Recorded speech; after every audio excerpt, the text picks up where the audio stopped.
when we approach spiritual life, there's sadhana, which we explained before, which is the process by which to attain the desired goal.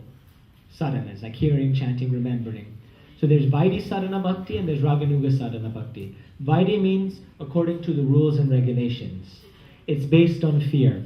It says, you know what? Your constitutional position is to serve. And if you don't serve, eventually you're going to perform a lot of sinful activities, you're going to go to hell, and you're going to suffer a lot. And you're suffering so much in life now. So if you don't want to suffer, you better follow these rules and regulations. You better chant and do this so that you can do this. In scriptures it says you need to wake up at this time. It says that you need to do deity worship like this. So you follow these principles, otherwise you're never going to be happy. So that's the psychology behind Vaidhi sadhana bhakti. And there's in scriptures there's these rules and regulations of what you should do and what you shouldn't do, the do's and the don'ts, the pravritti and the nivritti, and you follow that. And I'll just say this now, is when first entering the spiritual path, it's normally you follow Vaidhi sadhana bhakti. Means you follow the rules and regulations, what you do, what you don't do, to be able to regulate your life, to be able to make yourself steady, to advance spiritually. Then there's Raganuga bhakti, which is translated as spontaneous. Raga means intense attachment, means deep thirst, a deep anguish, a desire. Anuga means to follow. So raga, it's actually, we don't have to have a Sanskrit class, but raga is referring to the ragatmik Vaishnavas, or the pure devotees, the associates of Krishna who exist in the spiritual world, like that cow there, or Baladev Prabhu, or Radharani, or the servants, the eternal associates of Krishna, of God who exists in the spiritual world. They're ragatmik, which means atma means the soul or the self. Raga means their very existence is completely imbibed, is completely controlled, completely inundated with pure attachment, love, and bursting out of greed, of attachment, of affection. So that's ragatmik.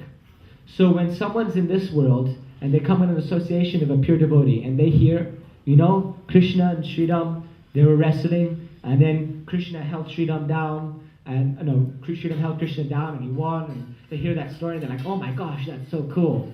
And then there's a spark that happens inside the heart. I want to be like Sridham. I want to serve Krishna like Sridham. Or someone hears about how Mother Yashoda can bind Krishna with her love, and hears, oh my gosh, I want to be like that. Then there's a rag, or a deep attachment develops that I want to serve Krishna like that. And it becomes like a complete maddening greed.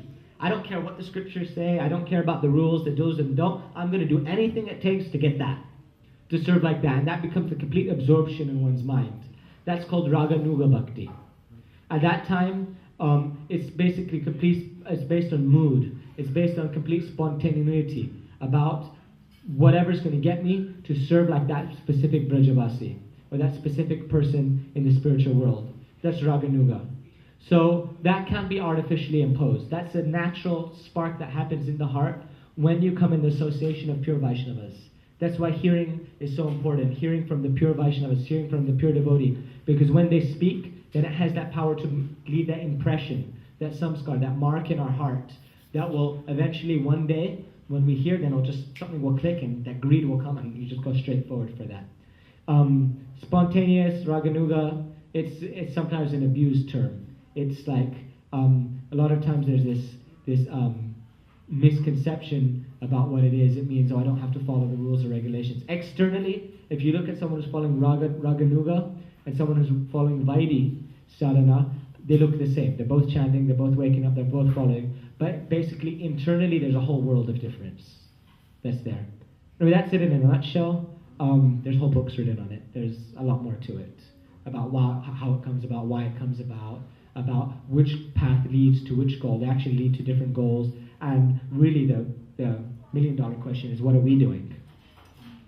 And because if Vaidhi sadhana bhakti leads to Vaikuntha, to Krishna, Vishnu, where he has 4 forms, Narayan, and Raganuga sadhana bhakti leads to Vrindavan, what are we doing? And if we're doing Raganuga, are we that qualified? Well, we're probably not. So I'm not going to answer the question. Okay. Any other questions?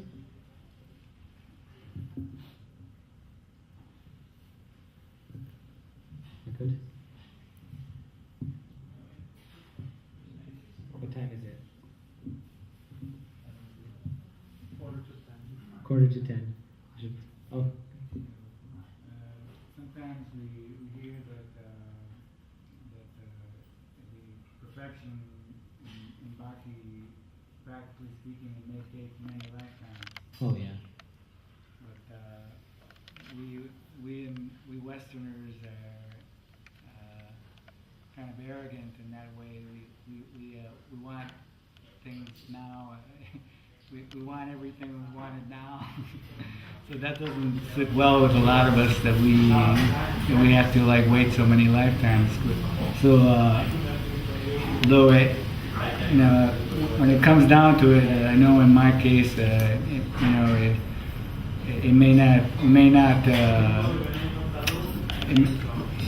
not get as far as we want to get, but can we expect some kind of special mercy?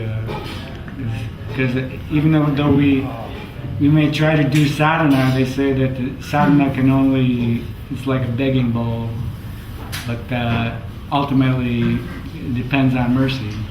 Now, like Prabhupada told Sri Gurudeva to specifically come and help, his disciples and that. So, on behalf of like some of our old timers, like Lilanath and I, like time's running out on us.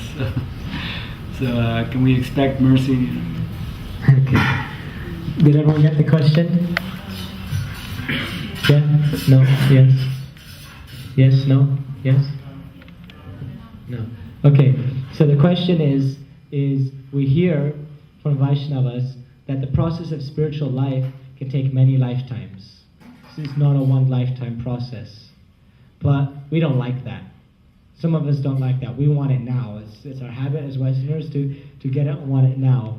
And then we also know that through our own spiritual practices, we don't have the power to get as far as we want. It depends on mercy. So basically, are we going to get that mercy, that special little power zap that gives us bhakti now? And there's a lot of ways to answer that question. One thing is, that's a really good thing to feel that way. It doesn't have to take many lifetimes. It depends on us whether it takes that many lifetimes or not. It depends on our desire. If you really have that greed to want it now, that's exactly what Raganuga Bhakti is. This is exactly what we're talking about. That's a really good thing. A lot of what we do is aim just to get that greed. I want it and I want it now and I can't wait. Not even 1 second is doing it anymore. In Tavavida He Madhavam, even Krishna feels this impatience, this inseparate. Utkantita. This is very good symptom. And by having this greed, then what we need to do is align all of our actions, all of our consciousness, our body, mind, and words behind that greed. That everything I'm doing is only for this, and I want that, and I'm not going to accept for anything less.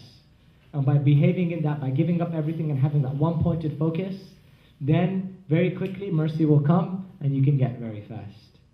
But if it's like, I want it now, but I also want to have an ice cream, and I also want to have a house, and you should give me mercy because I want it now and I don't feel like waiting. But anyway, so what's that movie? And then no. Our actions, like we were describing before, sadhana, our spiritual practice, what's it doing is just a cry out for mercy. And whether that mercy will come or not, we don't have to worry about that. Guru and Vaishnavas are the embodiment of mercy. They're coming crying, I want to give you this mercy. That's the whole reason of their descent. But we have to show that we will value this. Show that we want it. Gurudeva was giving class in Badger, talking about Gop Kumar. This story from Sanatana Goswami, Brihad Bhagavatamrita, about how Gop Kumar traveled around the universe, and then, anyway, he descended later, and there was Jana Sharma, his disciple. Gop Kumar touched him on the head, and there was a zap, and he flew to the spiritual world, and all the lust, everything was gone, and he felt himself breaking through the coverings of material existence, and he was there in the spiritual world directly with Krishna. So he's saying that pure devotee have that power to give. He said, I can give this now immediately. And then one lady came and said, Gurudev, can you touch me on my head and give me that? And Gurudev said, but I'll take some dakshina. Some dakshina means in Indian culture, you like someone gives you something or teaches you something, then you give them a donation. It's called dakshina. So he said, I'll give it to you, but I'll take some dakshina. You've got to show me that you want it. I want to see some sweat. I want to see you working. When you have the desire, then Gurudeva is ready to give immediately. So happy. But actions speak louder than words. You've got to really go for it. Yes? Listen to some question. It comes to my mind if I interpret, if I understand his question. We in the West, especially Grihastha ashram, we want to be devotees, and then we have our responsibilities. We have work, we have money, we have to earn money, on family life and so on. But if you're doing all this, but you have that greed, that desire is there, that you want to get this bhakti, will Krishna be merciful enough to understand your desire and greed and still grant you? Although you're trying to do a dual role in this present life, you want to become a bhakta and you have responsibilities at the same time. The thing is, they don't cancel each other out.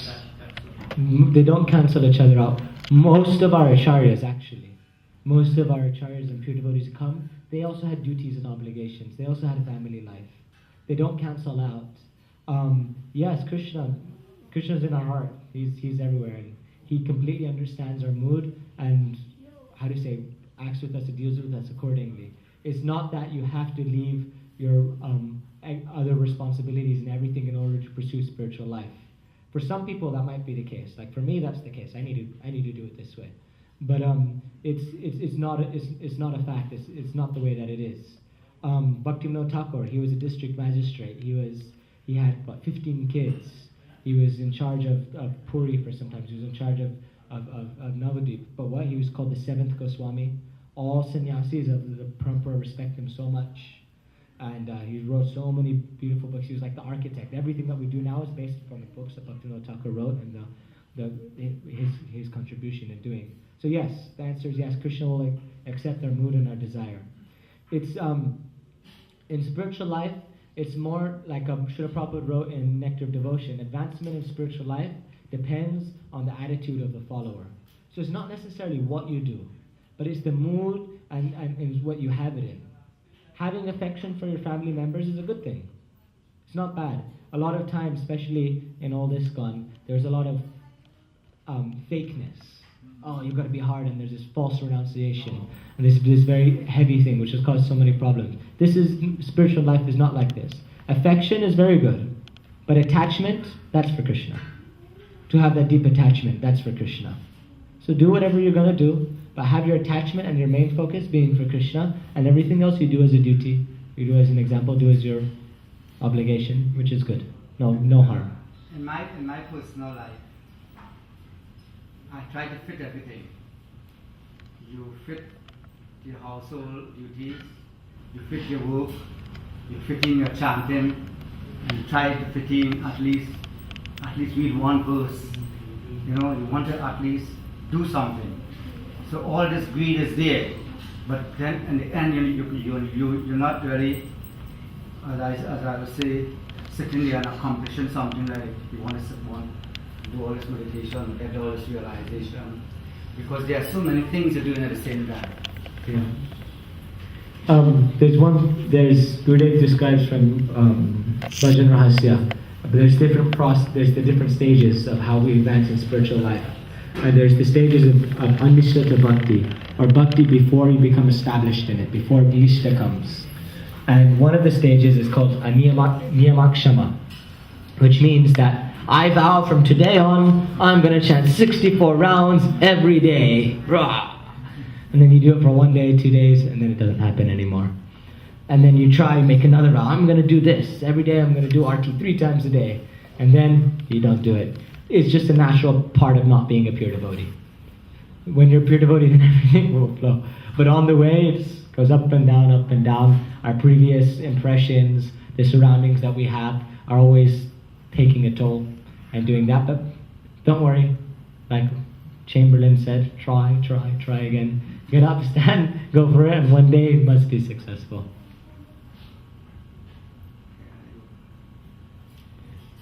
Like, the example that you was giving is very, isn't it the same, according to the question given by Prabhupada, that why not in this life you can get, go back to God, go back to Krishna. So the example that you was given at the beginning of Dhruva Maharaj is that example of the determination that we should have in order to be Even more. Dhruva Maharaj wanted to be a king. He wanted to have the kingdom, and he was so determined. Yeah. So that type of determination we should have in order to accomplish in this life. If we have the determination and we have the desire of one pointed fixed goal, I want that and nothing else, then... And at the same time, the life of Srila Prabhupada also was the life of someone that was family man. He had so many other activities, but he never ever forgot Krishna. Yeah. And then he was doing at the same time when the time comes, and when Krishna was, also then family life came to one side, and then the devotional activities was more focused. Then finally he came to America at 69 years old, when everybody is practically retired. Who wants to travel at 69 to another country that you don't know? And having a heart attack in the middle of the... But he has a big desire of satisfying his Gurudeva. And I was reading the other day that he even, when his tape record was stolen and his books was stolen, he sometimes was going back to the place where they sell the tickets to come back to India. And he was asking, when the next ship will be back to India? No. And then they say, well, in that and that day, in that and that time. But then he was writing in his diary about those things. But then he came back again to something different came, and then by the mercy of Krishna and Srimati Radhika, and by his strong desire to fulfill his spiritual master, now we are benefit because he stayed here in America and the whole process was given. Yeah. So that determination, and the same thing, Srila Gurudeva, how old is Srila Gurudeva? 80. I've heard him say 90. 90 years old. About 90. And at 90 years old, he is traveling all over, and I think that he also was in a family life in one time, and also family life came in one place, and then his life was completely in Krishna, and then now we are benefiting because that is strong desire. So we have very good examples. So what you have, And then now we have to obtain that the same determination. So what you are saying, therefore, it depends on the strength of the determination and the desire. Yeah. So if that is strong enough, we could accomplish it in one lifetime. It's more about desiring, because strength, I mean, that comes Strength from of mercy. determination. Yeah, determination, desire. Yeah, and mercy. But part of that is praying for mercy. If you pray for it, then you'll get it. Enough. So yeah. Because I forgot to add one thing in all my activities. The Hare Katha emails keep coming in, and you want to read all the Hare Katha emails also. So you're fully occupied. Yeah, very good. Shamrani Didi ki jai. Jai. Okay, I just want to ask this, and I have a question. I want to ask something that we can dedicate our family, we have time in Veda to dedicate our life to study, to have families, and then to retire, as Prabhupada did. very normal as a transcendental law that he was creating with his Sangha, and he dedicated his family to Krishna. And it's a service, a beautiful service to dedicate our kids, even if no ours, Krishna kids. This is one, very good thing to think about, that everything that you do is for Krishna, And one beautiful inspiration that I have right now, because I remember my Guru, is that he got a lot of work and he doesn't even sleep much, so I like to serve him a lot. And it's very interesting that how many hours, I sit by Nala, how many hours sleep, and I try to follow it, it's very hard. That's one thing Srila Gurudev said. If we want to have time to do these things, we should minimize our sleeping. Cut sleeping. And someone asked Bhakti Rakshak Sridhar Maharaj, how do we find time to chant so much every day? He said, don't talk prajalpa, don't have useless conversations. Then you'll find enough time to do everything. How many hours do you sleep? That's confidential.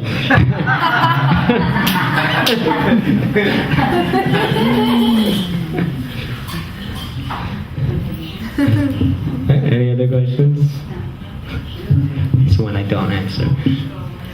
God Pramanande, Hare Hare Vairang, Shakapa Privishna Kripa Sindhudeva Chapatidanam Pavanebhyo Vaishnavebhyo Namo Namaha.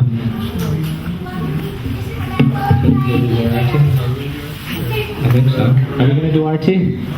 Hello? Mantra. I just want to make two announcements. One announcement is last week some devotees had asked me for some photographs of Prabhupada and Srila Gurudev. I've been taking photos of Gurudev for the past 10 or 11 years, and so if any devotees want any photographs of Srila Gurudev, they can come see me after they take prasad. Also, Srila Gurudev ordered me to do a book on Vrindavan, a photo book.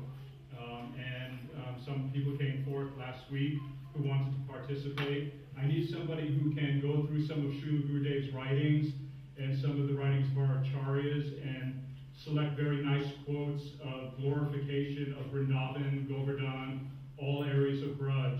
This will be included in the book. Gurudev said to me that he likes the pictures very much now. He wants his writings to be included within that book. So if any devotees have time and they would like to do some seva directly for Srila Gurudev, that would be very, very appreciated. Anybody who has any skill in any thing related to graphic design, layout, or anything related to book publishing, if they could see me after they take prasad. I have to leave very quickly, so come see me, and that's it. Hare Krishna. Hare Govinda. And this is Subal Sakaji. The famous Subal Sakaji. No, not too famous. Very, very minute, actually. But also, the devotees were asking me about other devotional items, such as beads, neck beads, and saris, and chadas, and all types of things like tilak and what have you. So, if you need anything, you can come see me, and a portion of the proceeds goes directly to Srila Gurudev. Hare Krishna. Hare Govinda.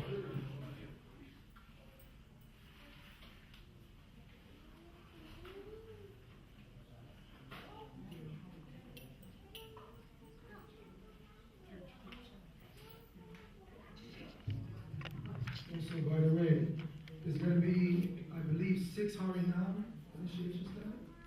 So, those devotees who know where they are, I think you got to stay around. So, what time are you going to call Sometime just who's going to take initiation. Step back a little bit. Okay.